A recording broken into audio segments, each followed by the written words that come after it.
The plane lurched like a drunk stumbling out of a dive bar, and William Hargrove, CEO of Hargrove Innovations, the man who'd once turned a garage startup into a Silicon Valley empire, slammed his knee into the armrest of his economy-class seat. "Jesus Christ," he muttered, the words barely audible over the roar of the engines and the collective gasp from the passengers around him.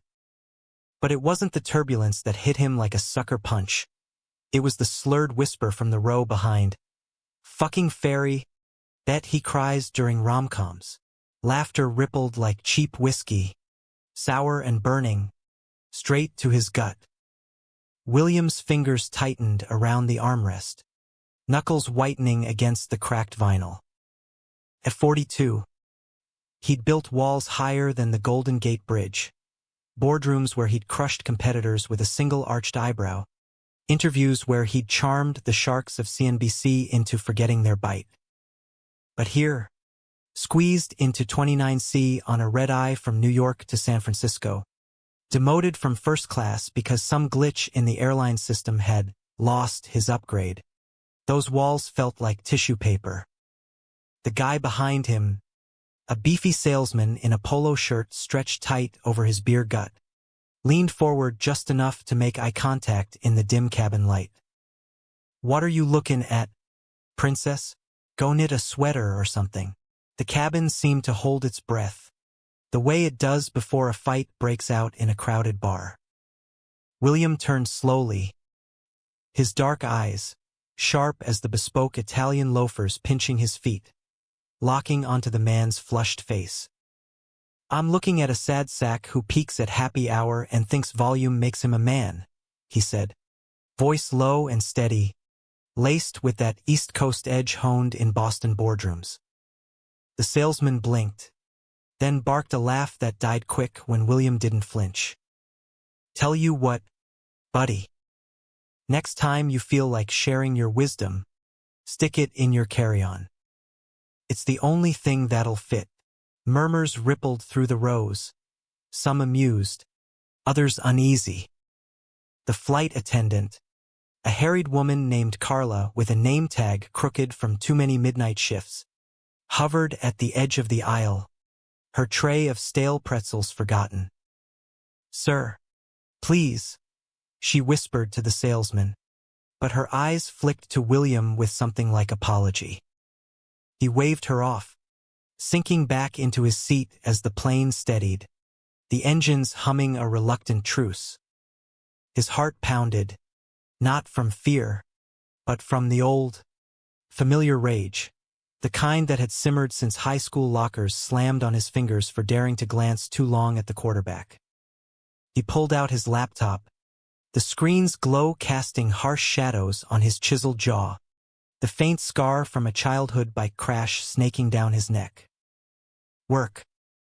That's what he did when the world reminded him he was still the kid from Dorchester, the one whose dad had called him soft before walking out for good.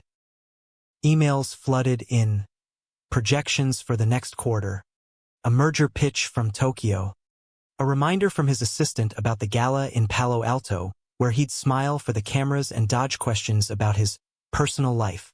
William Hargrove, the gay tech titan who funded half of San Francisco's pride parades but never let a lover past the velvet rope of his penthouse. Untouchable. Unbroken. Until tonight. The seat beside him was empty, a small mercy in the sardine can of United Flight 1472. But across the aisle, in 29B, sat an old woman who looked like she'd stepped out of a Norman Rockwell painting. Silver hair pinned in a loose bun, a cardigan the color of autumn leaves draped over her shoulders, and hands knotted with veins like twisted rivers.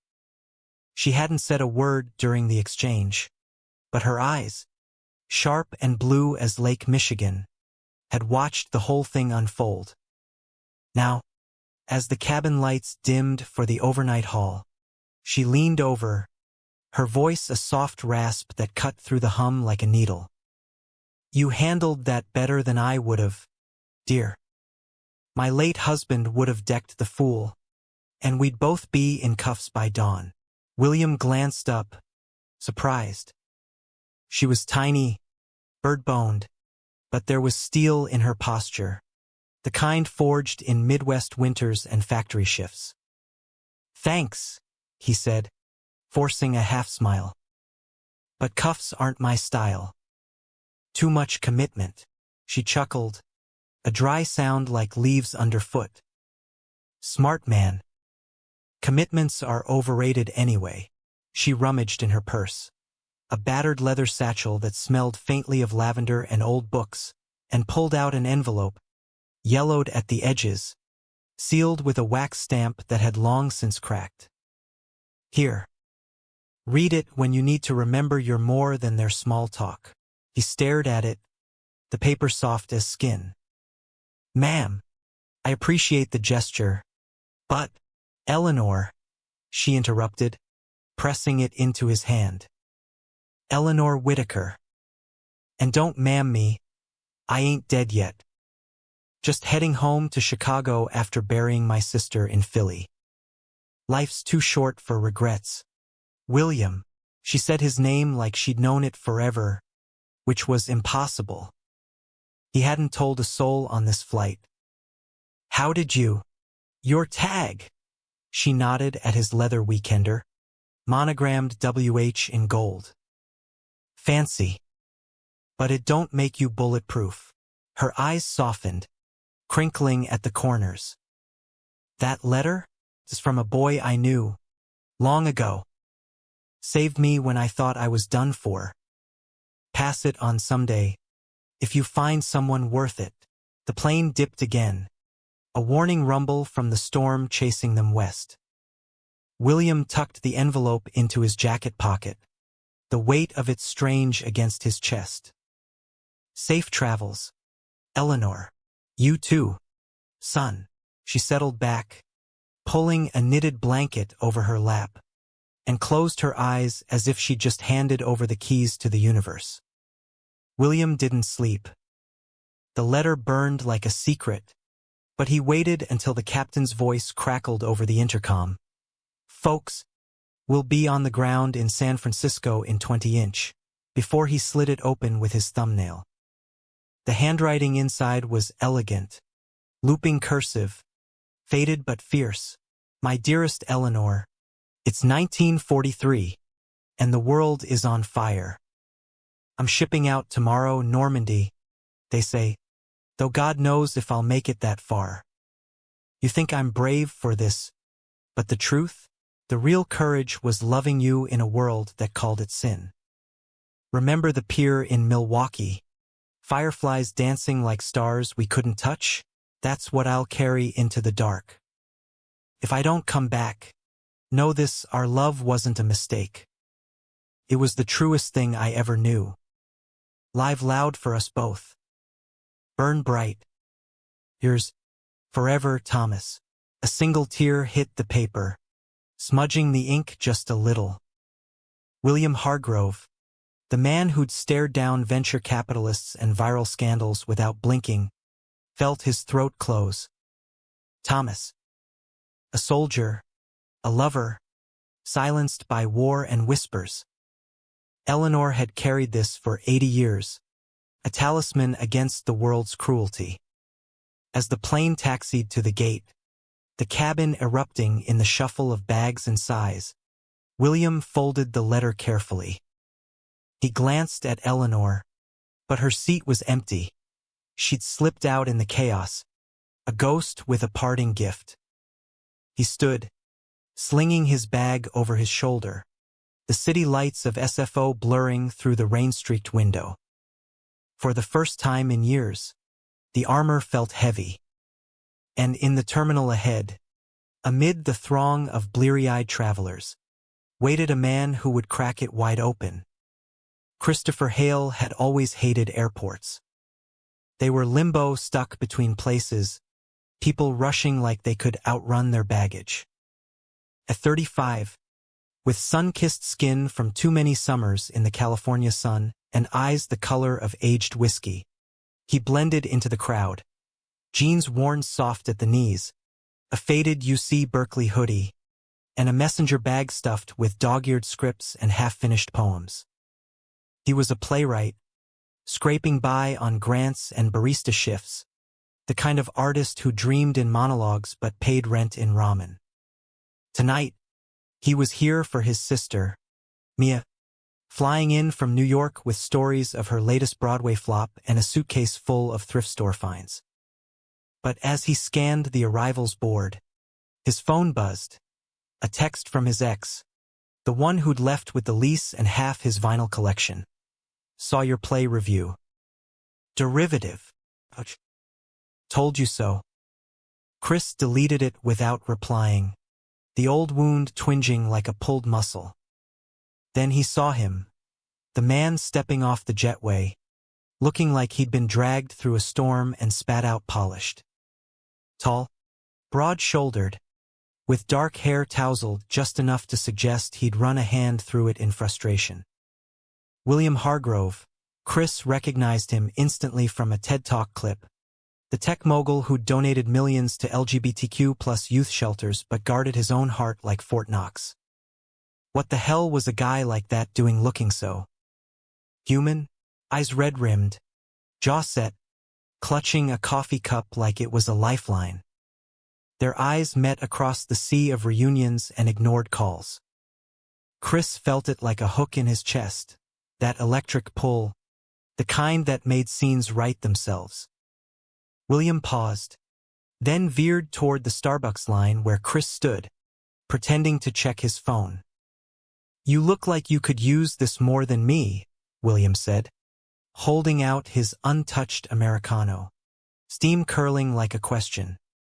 Chris blinked, then grinned, the dimple in his left cheek flashing. Is this how Silicon Valley flirts? Bribing with caffeine. Only when the flight from hell leaves me philosophical. William's voice was deeper in person, roughened by fatigue, but there was a spark there, wary and warm. William, Christopher. Chris. He took the cup, their fingers brushing static, or something more. Waiting for my sister. You, chasing deadlines. A lie? Half true. The letter burned in his pocket, Thomas's words echoing, live loud. They talked as the line inched forward, easy, like old friends skipping the awkward phase. William confessed the economy class debacle, the heckler, editing out the raw edges. Chris laughed, a sound like summer rain, and shared a story of his own, crashing a tech conference in a borrowed suit, mistaking a VC for a barista. Turned out he funded my rival's play. Small world. By the time Mia burst through the doors, petite, curly-haired, arms loaded with shopping bags, William had his number scrawled on a napkin. Text me, Chris said, bold as brass. We could use more philosophers in this town. William watched them go, the letter a weight he couldn't shake. For the first time, he wanted to burn bright. The weeks blurred into a montage of stolen moments, the kind that felt scripted but hit like improv. Their first date was at a hole-in-the-wall taqueria in the Mission District, where the air smelled of cilantro and revolution. Murals of fierce queer icons splashed across the walls like war paint. William arrived in chinos and a button-down, sleeves rolled to show forearms corded from weekend hikes in the Marin Headlands. Chris was in paint-splattered overalls, fresh from rehearsing his latest one-act at a community theater in Oakland. You clean up nice, Chris teased, sliding into the booth across from him, their knees bumping under the scarred wooden table. Says the guy who looks like he just liberated Paris. William's smile was tentative, but his eyes devoured Chris, the way his hair fell in waves, the silver hoop in his ear catching the neon glow. They ordered carnitas and margaritas, the salt rimming the glass like frost on a windowpane. Conversation flowed like the tequila. William talked mergers and the loneliness of corner offices, how success felt like a glass ceiling you built yourself. Chris countered with the ache of art, additions that ghosted you, reviews that cut deeper than knives. But then you get that one line on stage, the one that makes a stranger in the 10th row weep, worth every eviction notice. William leaned in, the candle between them flickering. What's your play about? Two men in a lighthouse during a hurricane. One's a sailor running from his past. The other's the keeper, chained to the light. They fight, they fuck, they forgive. Chris's gaze held steady, unapologetic. Sound familiar? Heat bloomed in William's chest, the letters echo mingling with the salsa spice. That night, they kissed in the alley behind the restaurant, rain-slick bricks pressing against William's back, Chris's hands framing his face like he was something precious.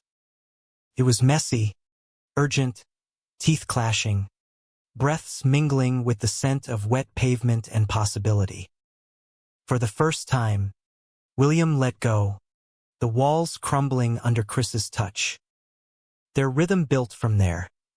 Lazy Sundays at Chris's cramped apartment in No Valley, where sunlight slanted through blinds onto tangled sheets, coffee brewing as they debated Foucault over pancakes. William introduced him to his world, the rooftop gala at the De Young Museum, where donors in tuxes sipped champagne and Chris charmed them with tales of fringe theater, his laugh cutting through the small talk like a spotlight. "You're dangerous," William murmured later, in the back seat of his Tesla, fingers tracing Chris's thigh.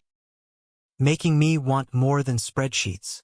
"And you're addictive," Chris replied, nipping his earlobe. "Like success, but with better abs." But shadows lurked. William's ex, Derek, a venture capitalist with a jawline like a superhero and a heart like shale, started circling.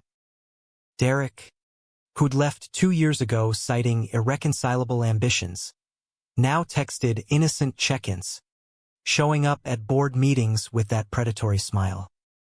William brushed it off, but Chris saw the tension, the way William's phone buzzed like a hornet at dinner. Then came the letter's gift. One evening, after a particularly grueling pitch where investors grilled him on diversity hires, William pulled it from his wallet, the paper worn soft now. He read it aloud by the bay window, San Francisco's fog rolling in like a shroud. Chris listened, arm around his waist, and when William finished, voice cracking on Burn Bright, Chris kissed his temple. "That's you, Will. You've been carrying your own light. Let me help hold it." In that moment, love felt possible, raw, real, the kind Thomas and Eleanor had snatched from the jaws of history. But betrayal brews in the quiet hours. It started with a script. Chris's play, Lighthouse Ghosts, was picked up by a small off-Broadway house in New York, his big break, the one that meant leaving for 6 months of rehearsals. "It's everything," he told William over takeout Thai, eyes shining. "But it's temporary. We can make it work, FaceTime, weekends in coach." William forced a smile, the economy class memory a fresh bruise. "Of course. Proud of you." But inside, panic clawed, abandonment, the old script of lovers who fled when the spotlight dimmed. Enter Derek, smooth as oiled leather. He cornered William at a fundraiser in the Presidio, champagne flute in hand. Heard about Christopher's exodus. "Tough break. You deserve someone who stays, Will. Remember Ibiza? Us against the world." "Us was a mistake," William snapped, but Derek's hand on his arm lingered, the touch a ghost of easier days. The leak came next, a tabloid blind item in the Chronicle. Tech Titans Toy Boy trade silicon for Spotlight, painted Chris as a gold digger, William as the fool. Chris laughed it off at first, but the calls stopped, producers wary, friends whispering. William, buried in crisis mode, didn't see the fracture widening. The night before Chris's flight, they fought in William's penthouse. The city sprawled below like a glittering lie. "You're ashamed," Chris accused, voice breaking as he packed his duffel. "The article, Derek's texts I saw, you're letting them win." "That's not." William reached for him, but Chris jerked away. "You read that letter, Will. Live loud. But you're whispering. I can't be your secret anymore." The door slammed, echoing like a gunshot. William sank to the floor, the envelope in his fist, Thomas's words blurring through tears. Betrayal wasn't Derek's. It was his own fear, the walls rebuilt higher than ever. Months passed in a haze of mergers and monologues. Chris's play opened to rave reviews. The New York Times called it a beacon in the storm of modern love. But the distance grew, texts turning to silence. William threw himself into work, funding a new shelter in Eleanor's name, the plaque reading "For those who burn bright." He even tracked her down, a retirement home in Evanston, Illinois, sending flowers and the story of how her gift had cracked him open. Her reply came handwritten. "Knew you had it in you, son. Now share the light." The climax hit on a rainy April night. William in New York for a conference. The skyline a jagged reminder of that red-eye flight. He bought a ticket to Lighthouse Ghosts, last row, anonymous in the shadows. The stage glowed, two men, weathered by wind and want, their dialogue a knife twist of truth. The sailor, Chris's role, confessed his flight, the keeper forgiving with a touch that shattered the fourth wall. Intermission came, and William slipped out, heart hammering. In the alley behind the theater, rain sheeting down, he waited. Chris emerged, coat collar up, cigarette glowing like defiance. Their eyes met, and the world narrowed to that space between. "You came," Chris whispered, smoke curling between them. "Couldn't not." William stepped closer, rain soaking his shirt, the letter in his pocket a talisman. "I was scared. Of losing you, of being the fool they say I am. But you're my lighthouse, Chris. Even in the storm." Chris's face crumpled. Anger. Hope. "And Derek? The article. Derek's yesterday. The article's noise. This." He pulled out the envelope, pressing it into Chris's hand. "This is us. Read it later. But no, I love you." Loudly. "If you'll have me." The kiss was thunder, desperate, devouring, rain mingling with salt tears. Hands fisted in wet fabric, bodies aligning like puzzle pieces long separated. "Idiot," Chris murmured against his lips. "Took you long enough. They didn't fix everything that night. No grand gestures, no erased scars." But in the weeks that followed, Chris extended his run. William rearranged board meetings for midnight trains to Penn Station. They built something human, arguments over takeout, quiet mornings tracing tattoos, a shared lease in the village where scripts piled beside laptops. One evening, as summer haze settled over the Hudson, William found Chris at the window, the letter open on the sill. "Thomas and Eleanor, they made it, Chris said softly. "She told me in her email." He came back. Lived quiet, but full. William wrapped arms around him from behind, chin on his shoulder. "Like us." The world didn't stop mocking. Headlines still sniped. Old ghosts whispered. But they burned brighter. Two men against the wind, handing letters to the lost. In the end, love wasn't a conquest. It was the grace to carry on, envelope in hand, heart wide open.